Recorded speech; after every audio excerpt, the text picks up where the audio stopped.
शांति।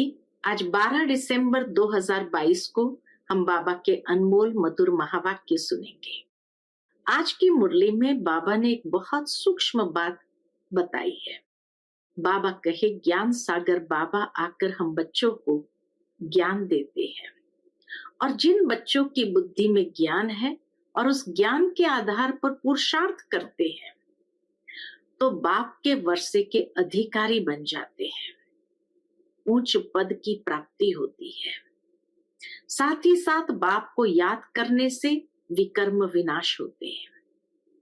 लेकिन जिन बच्चों में ज्ञान नहीं है वो मान लो कि शिव बाबा पर यानी शिवलिंग पर भक्ति में अपने आप को होम भी कर दे यानी स्वाहा कर दे, तो भी जो पिछले जन्मों के विकर्म है वो विनाश हो सकते हैं, लेकिन वर्षा नहीं मिल सकता है, क्योंकि वर्षा तो पुरुषार्थ से ही प्राप्त होता है। इसीलिए वो मुक्ति जीवन मुक्ति में जा नहीं सकते, पिछला अकाउंट उनका क्लियर हो जाता। तो यही कहेंगे कि भक्ति का फल ज्ञान है और ज्ञान से सदगति प्राप्त होती है, डायरेक्ट भक्ति से सदगति नहीं हो सकती है। तो सुनते हैं बाबा के मधुर महावाक्य। ओम शांति। मीठे बच्चे, बाप भल यहाँ तुम्हारे सन्मुख है, लेकिन याद तुम्हें शांति धाम घर में करना है। तुम्हारा बुद्धि योग सदा ऊपर लटका रहे, परमधाम में बाबा को याद करना है। आज की मुरली से प्रश्न है, अहो भाग्य किन बच्चों का कहेंगे और क्यों? उत्तर, जिन बच्चों की बुद्धि में बाप की नॉलेज आई उनका है अहो भाग्य, क्योंकि ज्ञान मिलने से सदगति हो जाती है। तुम विश्व के मालिक बन जाते हो। बाकी जब तक ज्ञान नहीं है तब तक कोई शिव बाबा पर शरीर भी होम दे, स्वाहा कर दे, लेकिन प्राप्ति सिर्फ अल्पकाल की होती है। बाप का वर्षा नहीं मिलता, भक्ति में भावना के चने मिल जाते हैं, सदगति नहीं मिलती। ओम शांति। बच्चों के दिल में सदैव रहता है कि बाबा आकर हमको पढ़ाते हैं।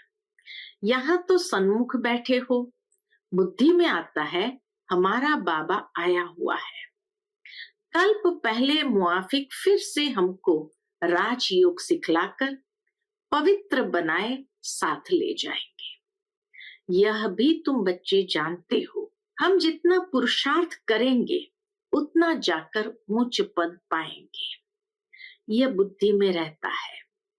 बच्चे जानते हैं अभी भक्ति मार्ग खत्म होना है। भक्ति और ज्ञान दोनों इकट्ठे नहीं चलते हैं, या तो भक्ति का पार्ट है या ज्ञान का पार्ट है। भक्ति और ज्ञान दोनों इकट्ठे नहीं चलते हैं। जो भी मनुष्य पूजा आदि करते हैं, शास्त्र पढ़ते हैं, वह कोई ज्ञान नहीं है, वह भक्ति है। बाप भी कहते हैं, मीठे बच्चे, वेद शास्त्र आदि अध्ययन करना, जप तप आदि करना, ये जो कुछ भक्ति आधा कल्प से करते आए हो उसको ज्ञान नहीं कहेंगे। ज्ञान का सागर एक ही बाप है, वह तुमको बिल्कुल सही रास्ता बताते हैं कि बच्चे अब मुझे याद करो तो विकर्म विनाश हो जाएंगे। कोई भी देहधारी को याद नहीं करना है। बुद्धि योग ऊपर में लटका हुआ होना चाहिए। ऐसे नहीं कि बाबा यहाँ आए हैं तो बुद्धि भी यहाँ रहे, नहीं, बाबा कहे बुद्धि परम धाम में रहनी चाहिए। भल बाबा यहाँ आए हैं तो भी तुमको बुद्धि योग वहां शांति धाम में लगाना है। ज्ञान है ही 1 सेकंड का, भक्ति तो आधा कल्प चली है और आधा कल्प तुमको वर्षा मिलना है। भक्ति और ज्ञान दोनों इकट्ठे हो न सके।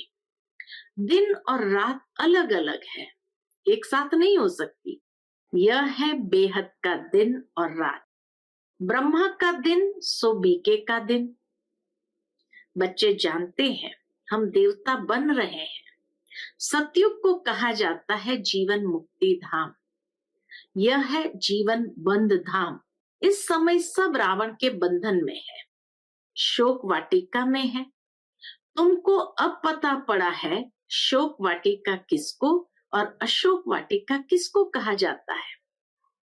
भक्ति है उतरती कला का मार्ग। बाप कहते हैं अब वापस मुक्ति धाम चलना है। ऐसे कोई कह नहीं सकते कि मेरे बच्चे अब सबको मुक्ति धाम चलना है, अर्थात जीवन बंध से लिबरेट होना है। फिर पहले कौन सा धर्म जीवन मुक्ति में आना है, ये भी बाबा स्पष्ट कर देते। फिर पहले कौन सा धर्म जीवन मुक्ति में आना है, यह भी तुम बच्चे जानते हो।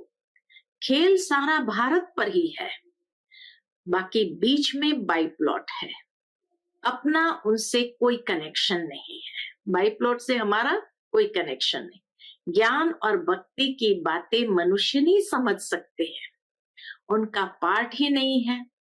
पाठ है ही तुम भारतवासियों का। सतयुग आदि में देवी देवता ही थे, अब कलयुग में अनेक धर्म है। तुम्हारा यह है लीप जन्म, कल्याणकारी जन्म। यह संगम का सुहावना युग है ना। तुम जानते हो लौकिक बाप के भी हम हैं, फिर जीते जी पारलौकिक बाप के बने हैं। लौकिक बाप भी है और पारलौकिक बाप भी हाजरा हजूर है। तुम्हारी आत्मा कहती है बाबा आप परमधाम से आए हो, हमको वापस ले जाने। बाप बच्चों से ही बात कर सकते हैं। जैसे आत्मा को इन आंखों से देख नहीं सकते हैं, वैसे परमात्मा को भी देख नहीं सकते। हाँ, दिव्य दृष्टि से साक्षात्कार हो सकता है। दिखाते हैं कि विवेकानंद को साक्षात्कार हुआ। क्या साक्षात्कार हुआ कि रामकृष्ण की आत्मा निकल मेरे में समा गई, परंतु आत्मा समा तो नहीं सकती, बाकी आत्मा का साक्षात्कार होता है। परमात्मा का भी यथार्थ रूप बिंदी है, परंतु गाया हुआ है वह हजारों सूर्य से भी तेजोमय है। तो परमात्मा अगर वह साक्षात्कार न कराए तो कोई का विश्वास न बैठे। बिंदी रूप के साक्षात्कार से कोई समझ न सके, क्योंकि उनको कोई जानते ही नहीं। ये नई बात बाबा ही बतलाते हैं। परम आत्मा बड़ी चीज तो हो न सके, वो भी बिंदी है। यह अति सूक्ष्म से सूक्ष्म है, उनसे सूक्ष्म कुछ भी है नहीं। यह भी तुम बच्चों की बुद्धि में है कि आत्मा और परमात्मा जो बिंदी रूप है, उनमें सारा पाठ नूंदा हुआ है। आत्मा में 84 जन्म का अपना अपना पाठ नूंदा हुआ है। कितनी विचित्र बात है, बाप बिगर कोई समझा न सके। यह बातें तुम विलायत वालों को समझाओ तो वंडर खाए और तुम्हारे ऊपर कुर्बान जाए। प्राचीन भारत का ज्ञान और योग तुम ही समझा सकते हो। पहले पहले यह समझाना है कि आत्मा परमात्मा क्या वस्तु है। आत्मा के लिए कहते हैं स्टार है, परमात्मा के लिए नहीं कहेंगे कि वह स्टार है। आत्मा कोई छोटी बड़ी नहीं होती है, वह है ही एक बिंदी जो एक शरीर छोड़ दूसरे में प्रवेश करती है। तुम बच्चे समझते हो, ड्रामा में जो कुछ चलता है वह नूंद है, चक्र फिरता रहता है। ये सब बुद्धि में प्रैक्टिकल आना चाहिए। बाबा कहे ये सब बुद्धि में प्रैक्टिकल में आना चाहिए। दुनिया तो इन सब बातों को जानती नहीं है। सबसे तीखी दौड़ी किसकी है? आत्मा की है। एक सेकंड में कहां की कहां चली जाती है। सेकंड में जीवन मुक्ति मिलती है तो सेकंड में आत्मा भी वहां पहुंचती है। आत्मा कहती है मेरे से तीखा और कुछ है नहीं। मेरे से छोटा और कोई है नहीं, आत्मा से सूक्ष्म और कोई है नहीं, और आत्मा से तीखा और कुछ नहीं है। छोटी सी आत्मा में सारी नॉलेज है। उनको कहा जाता है गॉड इज नॉलेजफुल। आगे कहते थे भगवान सब कुछ जानते हैं। इसका मतलब यह नहीं कि एक एक के दिल को बैठ जानते हैं। ये तो ड्रामा में सब कुछ नूंद है। बाप समझाते हैं, मैं इस झाड़ का बीज रूप हूं। झाड़ का बीज अगर चैतन्य हो तो समझाएं कि मैं ऐसे धरनी में रहता हूं। गाया भी हुआ है, ब्रह्मा द्वारा मनुष्य सृष्टि रचते हैं। बीज तो एक है ना। तुम आत्मा यहाँ शरीर धारण कर पाठ बजाती हो। बाप कैसे आकर प्रवेश करते हैं, यह तुम बच्चों को अब मालूम पड़ा है। बाप आकर नॉलेज देते हैं, सदैव बैठा नहीं रहता है। ब्रह्मा बाबा के ब्रुकुटी के तख्त पर सदैव बैठा नहीं रहता है। बाप ने समझाया है, जब झाड़ की जर्जरीभूत अवस्था होती है तब ही मैं आता हूं। अभी सहायता के लिए बहुत यज्ञ रचेंगे। यह है रुद्र ज्ञान यज्ञ। कृष्ण ज्ञान यज्ञ हो न सके। श्री कृष्ण तो देवता थे, वो द्वापर में आ न सके। देवता फिर क्षत्रिय वैश्य शूद्र बनते हैं। श्री कृष्ण देवता द्वापर में कैसे आ सकता। रावण राज्य में देवताएं पैर नहीं रखते। रावण राज्य में देवताएं पैर नहीं रखते। तुम बच्चे जानते हो आत्मा अविनाशी है। आत्मा में ही संस्कार रहते हैं। शरीर तो खत्म हो जाता है। आत्मा में ही अच्छे व बुरे संस्कार रहते हैं। अब तुम समझते हो, जो भी मनुष्य मात्र है वह ड्रामा प्लान अनुसार चल रहे हैं। आत्मा जैसा तीखा कोई नहीं, आत्मा जैसा सूक्ष्म कोई नहीं, लेकिन आत्मा में 84 जन्म का पाठ भरा हुआ है। उससे बड़ा वंडर और कोई नहीं। इसीलिए बाबा कहे, तुम समझते हो जो भी मनुष्य मात्र है वह ड्रामा प्लान अनुसार चल रहे हैं। आगे ये नहीं समझते थे कि सृष्टि किस आधार पर चलती है। ईश्वर के आधार पर तो है नहीं। ये तो बना बनाया खेल है जो फिरता रहता है। ऐसे नहीं, ईश्वर के आधार पर खड़ा है। जैसे तुम्हारा पाठ है वैसे परमात्मा का भी पाठ है। साक्षात्कार भी मैं कराता हूँ। बाबा कहते साक्षात्कार भी मैं कराता हूँ, क्योंकि साक्षात्कार की चाबी भी बाबा के पास है। भक्ति मार्ग में हर एक की मनोकामना अल्प काल के लिए पूरी होती है। दान पुण्य आदि जो कुछ करते हैं उसका अल्प काल के लिए सुख मिलता है। थोड़ा सा सुख मिला, फिर ऐसा कर्म करते हैं जो उनको भोगना पड़ता है। कहते हैं भावी के भूगरे भी अच्छे। भक्ति मार्ग में मेहनत करते हैं, मिलता क्या है? चने। शिव बाबा पर भल शरीर भी होम देते हैं तो भी मिलते भूगरे चने ही। वर्षा तो मिल न सके, काशी कलवट खाने समय विकर्म भल नाश होंगे, फिर शुरू हो जाएंगे। तो भावना के भूगरे हुए ना। ज्ञान मार्ग में तुमको देखो कितना मिलता है। एकदम तुम विश्व के मालिक बन जाते हो। ये कोई की बुद्धि में अगर नॉलेज आ जाए तो अहो भाग्य। ज्ञान से सदगति होती है, इसको नॉलेज कहा जाता है। ये बाप के सिवाय कोई दे न सके। शास्त्र कितने ढेर पढ़ते हैं, बहुत होशियार हो जाते हैं, फिर वह संस्कार ले जाते हैं। अच्छा, उनको मिलता क्या है? भूगरे चने, और तो कुछ नहीं। नीचे गिरते ही आते हैं। समझो कोई का राजा के घर में जन्म होता है, खुशी मनाते हैं, भल वह राजकुमार है, परंतु तुम कहेंगे उनको चने मिले। विश्व के राज्य भाग्य के आगे ये राज्य भाग्य क्या है?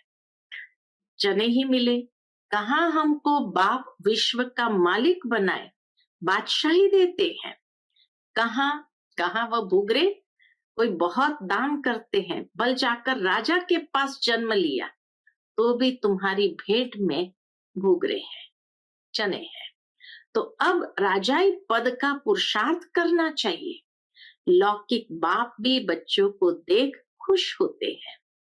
यह है बेहद का माँ बाप, जिससे 21 जन्म का सुख मिलता है। आजकल देखो दुनिया में दुख बढ़ता जा रहा है। अभी दुख धाम की अंत है। पारलौकिक बाप से बच्चों को क्या मिलता है, लौकिक से क्या मिलता है? फर्क कितना है?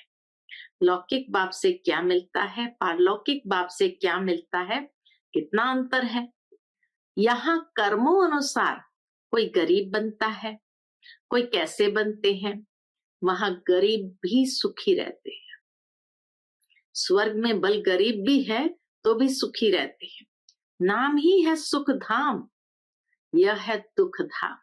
तो राजा भी होगा तो भी दुखी होगा। सन्यासी लोग कहते हैं हमने घर बार छोड़ा है, पवित्र बने हैं भारत को पवित्र रखने के लिए। गवर्नमेंट भी उनका मान रखती है, परंतु दुखधाम को सुखधाम बनाना ये बाप का काम है। सर्व को शांतिधाम सुखधाम ले जाना है, क्योंकि यह तो सारी दुनिया का प्रश्न है। भारत जब श्रेष्ठाचारी था तब देवताएं थे। बाबा ऐसे यानी निबंध देते हैं। बाबा निबंध लिखने के लिए देते हैं, युक्ति से लिखना है। क्या युक्ति से लिखना चाहिए? देवताएं 84 जन्मों का चक्कर लगाकर आए हैं, फिर मनुष्य से देवता बनते हैं। मनुष्य से देवता बाप ही बनाएंगे और कोई की ताकत नहीं। सन्यासियों से भारत को कुछ फायदा है, पवित्र रहते हैं। आगे तो रचता रचना के लिए कहते थे बेअंत है, हम नहीं जानते हैं। अभी तो कह देते हैं हम भगवान हैं। तत्व को याद करने से विकर्म विनाश नहीं होंगे। बाप के महावाक्य है माम एकम याद करो तो तुम्हारे विकर्म विनाश होंगे। पतित पावन मैं हूं, सारी दुनिया को आकर पावन बनाता हूं। सारे बंबोर को आग लगनी है। सारी दुनिया अज्ञान निद्रा में सोई हुई है। ड्रामा प्लान अनुसार सारी दुनिया नास्तिक है। बाप कहते हैं मैं आकर सबको आस्तिक बनाता हूं। अभी जो बिल्कुल तमो प्रधान बने हैं वह अपने को भगवान कह देते हैं। तुम तो इस सृष्टि चक्र के राज को जानने से चक्रवर्ती राजा बनते हो, महावीर बनते हो। तुमको तो प्रारब्ध में माल मिलते हैं, उनको क्या मिलता है? चने। तुम माया पर जीत पाते हो। स्वदर्शन चक्र तुम ब्राह्मणों को है। विष्णु के मंदिर को नर नारायण का मंदिर कहते हैं। वास्तव में लक्ष्मी नारायण को तो दो दो भुजाएं चाहिए। लक्ष्मी नारायण को तो दो दो भुजा चाहिए, परंतु उनको भी 4 भुजाएं दे दी है। विष्णु को भी 4 भुजा दे देते हैं तो महालक्ष्मी को भी 4 भुजा दे देते हैं। लक्ष्मी नारायण तो अलग ठहरे ना। अगर वह 4 भुजाओं वाले होते तो उनकी संतान भी 4 भुजा वाली आती। ऐसे तो है नहीं। देखो बाप कितना अच्छी रीति समझाते हैं। अब तुम समझदार मास्टर नॉलेजफुल बन गए हो। कितना समझदार बाबा बनाते, मास्टर नॉलेजफुल बन गए हो। पतितों को पावन बनाना है, घर वालों को उठाना है, घर को भी मंदिर बनाना है। बच्चे कहते बाबा फलाने की बुद्धि का ताला खोलो। अब मैं सिर्फ यह काम करने के लिए बैठा हूं क्या? तुम हो ब्राह्मणिया। बाबा कहे तुम तो ब्राह्मणिया हो, भू भू तुमको करनी है। ब्राह्मणों को सर्विस करनी है, पद भी तुमको पाना है। मैं निष्काम सेवाधारी हूँ और कोई निष्काम हो नहीं सकता। मैं तुमको स्वर्ग का मालिक बनाता हूँ, मैं नहीं बनता हूँ। मकान भी तुम बच्चों के लिए बनाए हैं, मैं तो पुरानी कुटिया में बैठा हूँ। ब्रह्मा बाबा तो पुरानी कुटिया में बैठा है। मेरे लिए पुराना मकान, पुराना शरीर है। कितना निरहंकारी है। शिव बाबा पुराने तन में रहता है, तो यह फिर कहाँ जाएगा? ब्रह्मा बाबा भी कहाँ जाएगा? निष्काम सेवा एक बाप ही कर सकता है। तुम जानते हो, बाबा से हम विश्व के मालिक बने का वर्षा लेते हैं, तो खुशी से झोली भरनी चाहिए। देखो ज्ञान कितना ऊंचा है। भक्ति में तो क्या क्या दान पुण्य जब तक आदि करना पड़ता है। सदगति दाता तो एक बाप है। बाप ने आकर ज्ञान दृढ़ डाला है। सतयुग में सबकी ज्योति जगी रहती है, परंतु वहां पर ज्ञान नहीं रहता। कि हम तमो प्रधान से सतो प्रधान बने हैं, वह है प्रारब्ध। नए सिर चक्र शुरू होता है, ये अनादि है। सूर्य निकलता है फिर जाता है, यह धरती का फेरा है। ऐसे नहीं ईश्वर फेरता है। अच्छा, मीठे मीठे सिकिलते बच्चों प्रति माता पिता बाप दादा का याद प्यार और गुड मॉर्निंग। रूहानी बाप की रूहानी बच्चों को नमस्ते। हम सब रूहानी बच्चों की रूहानी माता पिता बाप दादा को याद प्यार, गुड मॉर्निंग और नमस्ते। नमस्ते, शुक्रिया बाबा, शुक्रिया। आज की मुरली से धारणा के लिए मुख्य सार है। पहली पॉइंट, घर घर को मंदिर बनाना है, परिवार वालों की भी सेवा करनी है, ऊंचे ज्ञान का सिमरण कर खुशी से झोली भरनी है। घर घर को मंदिर बनाना है, परिवार वालों की भी सेवा करनी है, ऊंचे ज्ञान का सिमरण कर खुशी से झोली भरनी है। दूसरी पॉइंट, किसी भी देहधारी को याद नहीं करना है, अपना बुद्धि योग ऊपर लटकाना है। सुहावने संगम युग पर जीते जी पारलौकिक बाप का बनना है। आज का बाप दादा का मधुर वरदान हम बच्चों के प्रति है। यथार्थ सेवा द्वारा सेवा का प्रत्यक्ष फल खाने वाले मन बुद्धि से सदा तंदुरुस्त भव। यथार्थ सेवा द्वारा सेवा का प्रत्यक्ष फल खाने वाले मन बुद्धि से सदा तंदुरुस्त भव। यदि सेवा योग युक्त और यथार्थ है, तो सेवा का फल खुशी, अतीन्द्रिय सुख, डबल लाइट की अनुभूति अथवा बाप के कोई न कोई गुणों की अनुभूति प्रत्यक्ष फल के रूप में जरूर होती है। और जो प्रत्यक्ष फल खाते हैं वह मन बुद्धि से सदा तंदुरुस्त रहते हैं, सदा दुरुस्त रहते हैं। अगर कमजोर रहते हैं तो समझो ताजा प्रत्यक्ष फल नहीं खाते हैं। प्रत्यक्ष फल सदा हेल्दी बनाता है, इसलिए आपका स्लोगन है एवर हेल्दी, एवर वेल्दी और एवर हैप्पी। आज का स्लोगन है अपने हर कर्म द्वारा ब्रह्मा बाप के कर्म को प्रत्यक्ष करने वाले ही कर्म योगी है। अपने हर कर्म द्वारा ब्रह्मा बाप के कर्म को प्रत्यक्ष करने वाले ही कर्म योगी है। अच्छा, ओम शांति।